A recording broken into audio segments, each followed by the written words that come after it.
Hello, it's Karen Walker Brown, Moselle's first cousin, here doing another chapter review for the book Gut Reactions by Simon Quellen Field. I did just well enough last week to get to come back again. Today, we're looking at chapters 8 and 9. Chapter 8 is titled Environment and starts out with this statement. Although genetics plays a role in obesity, it acts more like a multiplier of environmental effects. And you all remember multiplication, right? In an environment that's full of sugary, fatty, salty foods, everyone gains weight. But those with the genetic tendencies get fatter sooner. Again, thanks, Mom and Dad.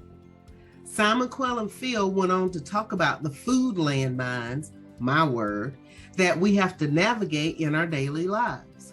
From the restaurants where we look to get our money's worth with those larger portions that often serve a full day's worth of calories on one plate, to the temptations at work with the endless pastries and donuts and candy, although that may be one of the advantages from the pandemic. In the supermarket, the processed foods made of wheat starch and sugar and cheap processed oils and salt take up nearly the entire store. On the way home, it's hard to avoid the numerous fast food restaurants and convenience stores where stopping in for just a milkshake or a soft drink on the way home is so convenient. Then there are the landmines, I like my word here again, at home. If you don't live alone and just avoid bringing home the sugary and salty treats, you may have to deal with those who won't be happy if you don't bring them home. Finally, Field mentioned the environmental variable of temperature. Hold on a moment. Field said that exposure to cold temperatures, 60 degrees Fahrenheit, triggers brown and beige fat to burn fatty acids and glucose to keep us warm. So I turned my thermostat down to 40 degrees. The next part of this chapter was devoted to the discussion of the itis. You know, inflammation, like when the cells are attacked by pathogens or irritants, or when the cells are damaged and the body engages in a protective response. This mobilizes the immune cells and blood cells in that area, enlarging them, causing reddening, warming, and swelling, and usually pain. In other words, the itis, like arthritis, tonsillitis, diverticulitis, laryngitis, you get the picture. The thing is, chronic or prolonged inflammation, or say it with me, itis, affects the blood vessels and internal organs and is associated with obesity, diabetes, and metabolic syndrome. Molecules in your blood can interfere with insulin, which causes insulin resistance. And that results in more of the inflammatory hormone that's produced by fat cells. One of those hormones is called adiponectin, and that reduces the amount of glucose in the blood, but as our fat cells get filled up, we produce less adiponectin, which makes us less sensitive to insulin and more prone to high blood sugar. Fat cells also produce the hormone leptin, which levels grow when the fat cells expand. Remember last week we talked about that when fat cells don't multiply, they just get larger. It should signal us that when the fat cells are full, to stop eating. It typically signals us that we are no longer feeling hungry. But how many of us eat for pleasure, mindlessly or out of boredom, long after we're no longer hungry? When we ignore the leptin signals, we are hungry all the time. Leptin interacts with the immune system. So what's the result? Inflammation raises insulin levels, causing the body to adjust by becoming insulin resistant. High levels of insulin called leptin resistance. So you don't get that signal that you should stop eating. That causes more overeating. The author listed a number of foods that promote inflammation such as refined carbs like sugar, white bread, pastries, and fried foods, as well as a number of anti-inflammatory foods, such as tomatoes, olive oil, green leafy veggies, almonds, walnuts, and fatty fish. I don't have to tell you which ones we should have more of and which ones we should avoid, do I?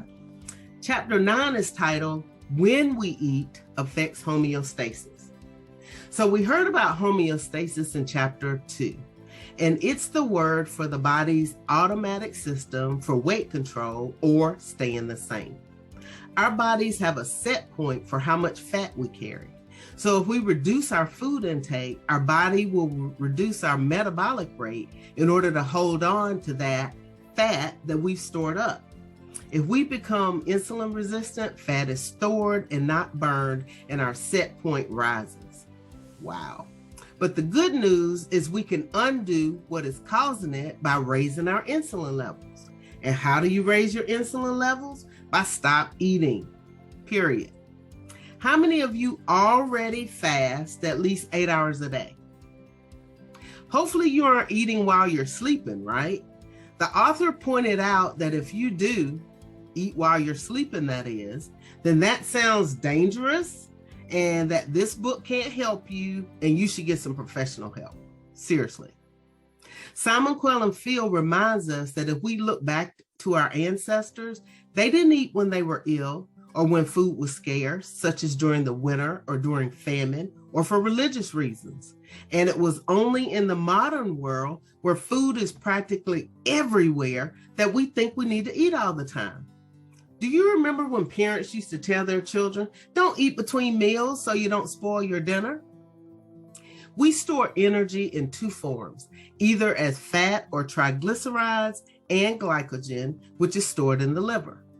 After 24 hours without eating, glycogen stores in the liver are gone, and we switch from burning stored glucose to burning fat. Blood sugar remains steady and insulin levels drop. The bottom line is if we stop eating, we lose weight. So there are two examples in the book of the longest fast recorded. One was for 382 days. Yes, 382 days. It was where a 27-year-old man who weighed 456 pounds underwent a medically monitored fast. He lost an average of 0.72 pounds a day. There were other fasts that have been recorded from 210 days to 256 days. I know what you're thinking, but we don't have to fast for that long just to see the benefits. You can fast once a week, lose 3/4 of a pound each week, and at the end of the year, you've lost 40 pounds. You can fast twice a week for 24 hours each time and lose 1 pound a week. At the end of that year, 52 pounds lost. The key is consistency.